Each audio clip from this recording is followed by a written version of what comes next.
बनाएंगे भुने हुए चने के लड्डू। भुना हुआ जो चना होता है उसमें भर भर के प्रोटीन होता है, साथ ही शरीर को ठंडक देता है। जब इनसे बने लड्डुओं को आप खाते हैं तो गर्मियों में भी आपको ताकत मिलती है। कितनी भी कमज़ोरी रहती है, थकान रहती है, आपकी सब दूर हो जाएगी। साथ ही आपके शरीर को ये ठंडा रखेगा। विटामिन, मिनरल, कैल्शियम से भरपूर, प्रोटीन से भरपूर ये लड्डू बहुत ही स्वादिष्ट हाय लगते हैं। फ्रेंड्स, मैं गीता और मैं गीता की न्यू रेसिपीज हिंदी में एक बार फिर से आपका बहुत बहुत स्वागत करती हूँ। तो यहाँ पे सबसे पहले मैंने 1 कप भुना हुआ चना ले लिया है। भुना हुआ चना जो होता है इसमें बहुत सारा प्रोटीन होता है। गर्मियों में इसे लेने से आपके शरीर को ठंडक मिलती है, आपके शरीर की गर्मी को ये दूर करता है। साथ ही अगर छिलके के साथ ले रहे हैं तो इसमें बहुत सारा फाइबर होता है, पेट को साफ करने में बहुत ज़्यादा मदद करता है। तो गैस एसिडिटी की भी दिक्कत ख़त्म हो जाती है, कब्ज़ की दिक्कत ख़त्म हो जाती है। सबसे पहले इसे मैं पीस लूँगी और ये हमारा घर का बना हुआ चने का सत्तू तैयार है। जो मार्केट में मिलता है ना उसमें छिलका नहीं होता है, वो भी आप यूज़ कर सकते हैं। पर ये जो है छिलके वाला, ये आपकी पेट की अगर समस्या है सारी समस्याओं को दूर कर देगा। इसे रखते हैं साइड में। कढ़ाई रखेंगे गैस पे और इसमें डालेंगे 2 चम्मच देसी घी।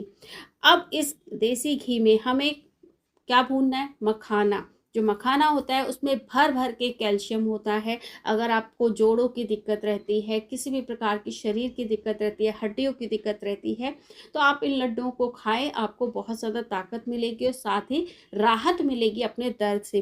तो यहाँ पे मखानों को मैं भूनने वाली हूँ धीमी आंच पे। इस घी में 2 से 3 मिनट के लिए। जैसे ये घी को अब्जॉर्ब कर लेगा, क्रिस्पी हो जाएगा, गैस को बंद कर देंगे और इन मखानों को हम निकाल के प्लेट में ठंडा कर।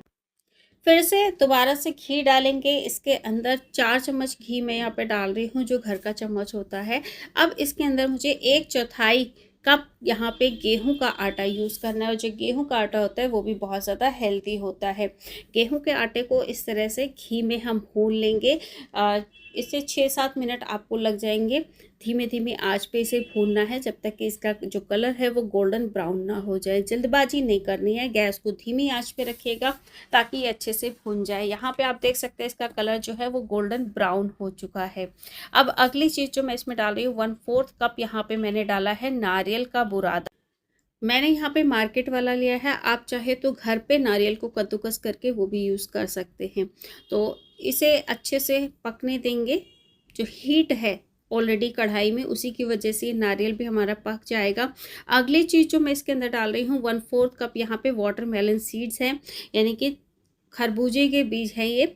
और इसे भी इस तरह से हल्का सा पका लेंगे। ये इनको ज़्यादा मतलब घी वगैरह की ज़रूरत नहीं होती है या ज़्यादा हीट की ज़रूरत नहीं होती है, ये इसी आटे के साथ ही पक जाएंगे। थोड़ा सा मैं यहाँ पे घी डाल रही हूँ क्योंकि इसके अंदर मुझे कुछ और चीज़ भी डालनी है, वो मैं आपको बताती हूँ। तो चलिए इसे हल्का सा फ्राई कर लेते हैं। और फ्राई करने के बाद इसके अंदर हम जो हमने चना पीस के रखा था वो चने का सत्तू हम इसके अंदर ऐड करेंगे, क्योंकि उसे भी हमें थोड़ा सा पकाना है। वैसे तो ये ऑलरेडी पका हुआ है, ज़्यादा पकाने की ज़रूरत नहीं है, तो हल्का सा इसे हम पका लेंगे। तो यहाँ पे जैसे मैंने इसे डाला तो ये थोड़ा सा मुझे ड्राई लग रहा है, तो मुझे लग रहा है कि इसमें थोड़े से घी की और ज़रूरत है ताकि ये अच्छे से पक जाए। और इस जो मिक्सचर है हमें थोड़ा गीला ही चाहिए ताकि हमारे लड्डू जो है वो आसानी से बन।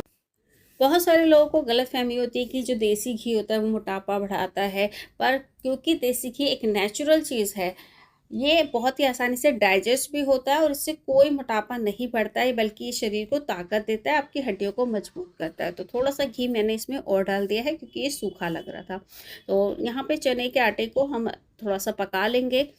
इससे क्या होगा, इस जो लड्डू है उनकी शेल्फ लाइफ बढ़ जाती है, आप ज़्यादा दिन तक इन्हें स्टोर करके रख पाएंगे।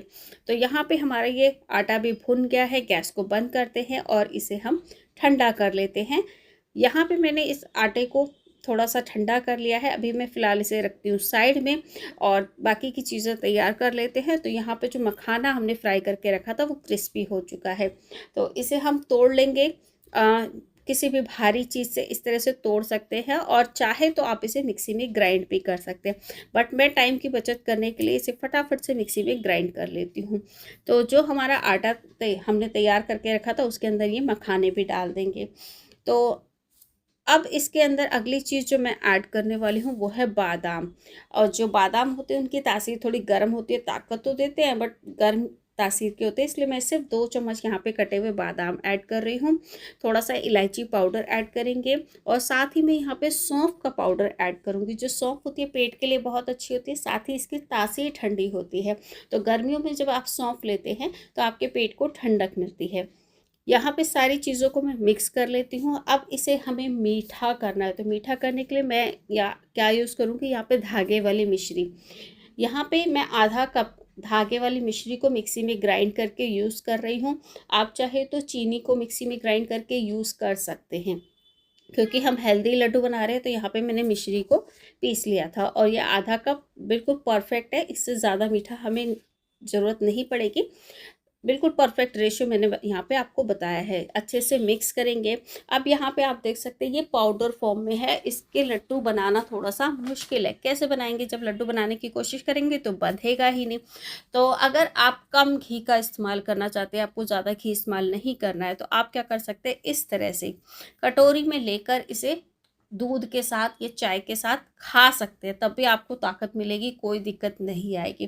क्योंकि मैं यहाँ पे आज आपको लड्डू बनाना सिखा रही हूँ, तो इसमें हमें थोड़े घी की और ज़रूरत पड़ेगी, क्योंकि इसे मैं बाइंड कर रही हूँ तो बिल्कुल भी बाइंड नहीं हो रहा है। तो 2-2 चम्मच करके हम इसमें घी डालते जाएंगे और इसे बांध के देखेंगे। जब आपको लगे कि लड्डू बनने लगे हैं तब आप घी बंद कर दीजिएगा। और लड्डू को आप ज़्यादा दिन तक स्टोर करके भी रख पाएंगे, अगर इसमें घी होगा तो जल्दी ये मिक्सचर ख़राब नहीं होता है। तो यहाँ पे इसमें थोड़ी सी बाइंडिंग मुझे लग रहा है कि नहीं हो रही है, तो मैं थोड़ा सा घी और डाला है। तो इस तरह से इसे अच्छे से मिक्स करें और उसके बाद चेक करते हैं। तो यहाँ पे जो घी है मैंने थोड़ा सा और डाला था और आप ये देखिए अच्छे से बाइंडिंग हो रही है। तो इतना डालना है कि ये अच्छे से लड्डू इसके बंध जाएं। ये देखिए बहुत ही आसानी से लड्डू बंधने शुरू हो गए हैं। इस तरह से हम लड्डू तैयार कर लेंगे। ये देखिए बहुत ही बढ़िया लड्डू तैयार होते हैं और खाने में आपको जो इसका टेस्ट है वो बिल्कुल बेसन के लड्डू का आएगा। ऐसा लगेगा बेसन के लड्डू खा रहे हैं। तो ये एक लड्डू मैंने तैयार कर लिया है, एक मैं आपको और बना के दिखा देती हूँ। ये देखिए कितना बढ़िया लड्डू हमारा तैयार हुआ। तो इसी तरीके से हम सारे लड्डू बना के तैयार कर लेंगे। आप चाहे तो एक हाथ का इस्तेमाल करें, अगर नहीं बंध रहा है तो मेरी तरह दोनों हाथों का इस्तेमाल करके भी इन लड्डुओं को बना सकते हैं। बस इस तरह से प्रेस करते जाइए, बहुत ही आसानी से लड्डू बन जाते हैं। तो यहाँ पे ये हमारा दूसरा लड्डू भी तैयार हो गया है और इसी तरीके से मैं सारे लड्डू तैयार कर लूँगी। कोशिश करें कि इन लड्डुओं को जब ये मिक्सचर थोड़ा हल्का गुनगुना हो तभी बनाएं, बहुत ही आसानी से बन जाते हैं। तो ये देखिए हमारे लड्डू तैयार हो गए हैं, कितने बढ़िया लड्डू तैयार हुए हैं। एक पीस मैं आपको तोड़ के भी दिखाती हूँ। ये देखिए कितने बढ़िया लड्डू तैयार हुए हैं। आप इस लड्डू की रेसिपी को ट्राई करें और लिख के बताएं कि आपको कैसे लगे। वीडियो अच्छा लगे तो लाइक कमेंट शेयर करें। चैनल पे पहली बार आए हैं तो सब्सक्राइब जरूर करें। फिर मिलती हूँ एक नई वीडियो के साथ।